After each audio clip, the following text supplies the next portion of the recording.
कि ठीक है, मतलब जाएंगे तो मारेंगे मुँहे मुँचा, ठीक ना, मुँहे खुल जाएगा।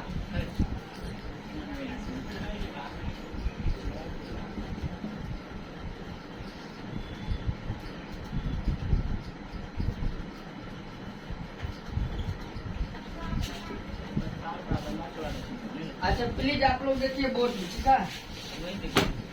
सबसे पहले एक ध्यान दीजिए, देखिए सवाल जब एक दो समझ जाइएगा ना, सवाल जब आप लोग इस चैप्टर का अगर एक दो सवाल बता देंगे, समझ में आ जाएगा, तो सोच लीजिए पूरा चैप्टर उसी टाइप से बनता है। नहीं बताए, थोड़ा बोर्ड पे ध्यान दीजिए। अभी फॉर्मूला सीख जाइएगा आप लोग। जैसे मान के चलिए सूत्र लिखा है यहाँ, dx बाय क्या लिखा है, x+1 इंटू एक्स प्लस 2। इसको सूत्र पे कैसे किसके बराबर है, x+1 a प्लस बाय इतना b बाय कितना x+2 के बराबर। एक छोटा सूत्र समझ में आ गया। अगर यही भाग जो रहेगा x+1 रहेगा, x+2 रहेगा, x+3 रहेगा, इसको कैसे बांटिएगा, ये 3 बार में बांट लीजिए ना जी। बांटिएगा ना जी। तब जी सर दांत सब करने से खड़े हो जाएगा। हो गया ना, हो गया ना। इस टाइप से बताइए, इस टाइप का सवाल को तोड़ने का तरीका बताए। इसमें भी किसके बराबर लिखिएगा, a बाय x+1 अब प्लस b बाय क्या दर्शाइए x+2। मत सोचिए इसका इंटीग्रेशन किए, इंटीग्रेशन कुछ नहीं होगा, इसके बराबर लिखे, इंटीग्रेशन लास्ट में होगा, इसी का इंटीग्रेशन होगा लास्ट में होगा, ठीक है। तो सबसे पहले देखिए इसमें एलसीएम ले लीजिए, x+1 इंटू x+2, इससे डिवाइड कीजिएगा तो ई बचेगा, क्या लिखे a इंटू x+2, इससे डिवाइड कीजिए ई कट जाएगा तो ई बचेगा, तो यहाँ क्या आ जाएगा, बीच में प्लस का चिन्ह प्लस दीजिए, b इंटू क्या आ जाएगा x+1। नहीं हो गया। हमेशा याद रखिएगा कि इसके बराबर है, क्या इसके बराबर, एक लाइन लिखना था उतना नहीं लिखना है, एक ई इसके बराबर है, कट गया। इंटीग्रेशन होने दीजिए, इंटीग्रेशन लास्ट में होगा। यहाँ क्या लिखा हुआ dx, क्या लिखा हुआ dx, कुछ नहीं है, dx है, dx है तो एक लिखना है, क्या लिखना है, एक के बराबर क्या दर्शाइएगा, ई ऊपर वाला भाग, इसका ऊपर वाला dx, वहाँ एक के लिखा जाता है, dx बाद में लेंगे, तो जो यहाँ इंटीग्रेशन होगा ना वहाँ लेना है। तो यहाँ क्या आ जाएगा a इंटू x+2, अब b इंटू क्या आ जाएगा x+1। हो गया ना। समीकरण क्या मान लीजिए, 1 के बराबर dx का इंटीग्रेशन बाद में होगा, तो उसको 1 मान लिए फिलहाल के लिए। 1 बराबर इतना ऊपर वाला, तो नीचे वाला कट गया, इसके बराबर है, क्या यहाँ लिखेंगे तो कट लिया जाएगा, ये कटा दिए, समझाने के लिए काट दिए। अब वैन लिखिएगा, वैन मतलब क्या होता है, जब लिखिए, जब हो गया ना, वैन मीन्स जब होता है। तो क्या कीजिएगा, शून्य ज्ञात कीजिएगा, किसका, इसके बाय में जो वैल्यू है उसका शून्य, x+1 बराबर 0, x बराबर कितना आ जाएगा -1, इसका भी शून्य ज्ञात कीजिए, x+2 बराबर 0, x बराबर -2। हो गया, लिख लीजिए। तो वैसे भी शून्य ज्ञात करना है, डायरेक्ट लिखना है, x बराबर -1, माइनस में तो प्लस में, प्लस में तो माइनस में लिख दीजिएगा, एक लाइन बढ़ा दिया आप लोग।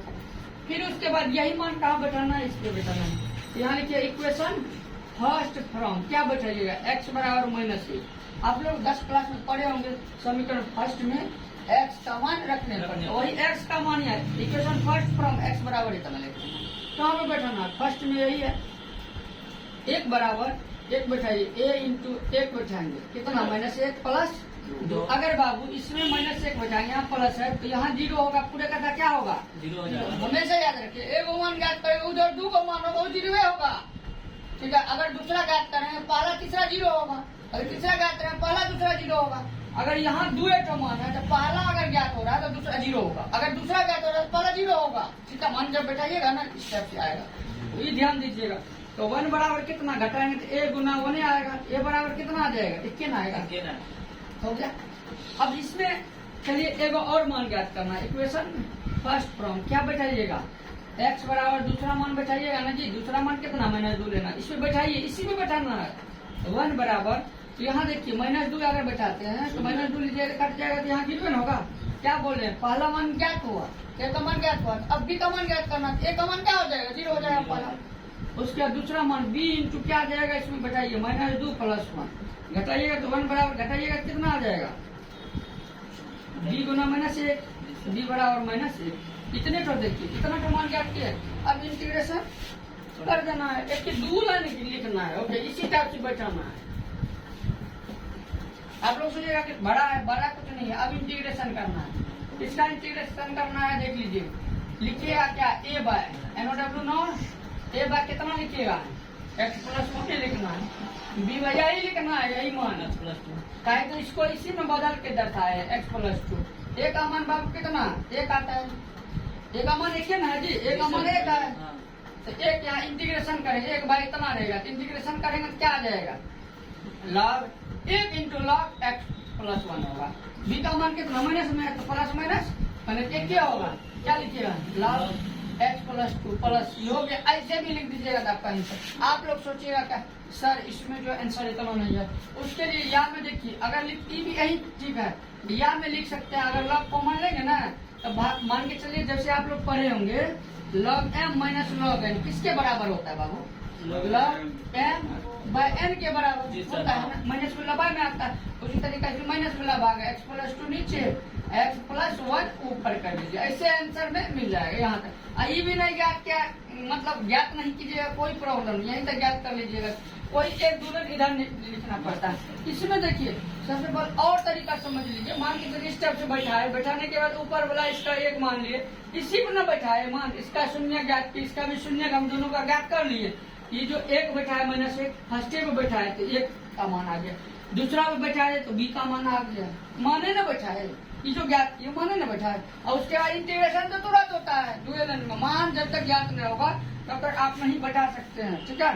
अगर रफ नहीं करना है तो डायरेक्ट सोचिएगा कि सर कुछ नहीं करना है कितना लिखना है तो आप लोग जब भी ये सवाल जो पूछे रहे 2 नंबर में नहीं आएगा 5 नंबर में आता है। जब भी पूछा गया आप उल्टा के देख लीजिए, कोनो भी मतलब PYQ आता है जिसको प्रीवियस आता है प्रीवियस ईयर जैसे क्वेश्चन बैंक आता है उसमें पीछे वाला बैक साइड से देखिए 5 नंबर में पूछा गया। जब भी पूछेगा तो 5 नंबर इसी टाइप से टोटल सवाल बनेगा। ये मत सोचिएगा कि अलग तरीका है, अलग कुछ नहीं है, जैसे माना उस टाइप से बैठा दीजिए उसके बाद तोड़िए, टोटल सवाल एक ही तरीका से बनेगा, अलग नियम कुछ नहीं, ठीक है। ऐसे ही सवाल बनेगा जैसे 7.4 बताए सेम उसी तरीका से, और 7.5 भी वही तरीका लागू हुआ। 7.6 में जाएंगे उसका लॉग तोड़ने का तो लॉग x का इंटीग्रेशन क्या होता है x log x minus x plus c आता है, वो निकालने का तरीका होता है। इंटीग्रेशन u v dx बराबर होता है u integration v dx minus फिर इंटीग्रेशन फिर डिफरेंशिएशन u इंटू फिर इंटीग्रेशन होगा ना dx, उसको बैठाने के लिए बता देंगे तो आसान हो जाएगा, ठीक है। तो उस टाइप से बनेगा और उसमें एक ही सूत्र है 7.6 में, और 7.7 में जो है ना उसमें सूत्र जो है जो पीछे वाला है वही लागू होगा, थोड़ा अंतर आ जाता है। अब बाद में 7.8 9 10 11 में कोई सूत्र तो नहीं है, जैसे पीछे वाला बना है सब बन जाएगा। 11 तक सवाल है, ठीक है, 11 तक पढ़ेंगे इंटीग्रेशन आपका समाप्त हो जाएगा, ठीक है। चलिए।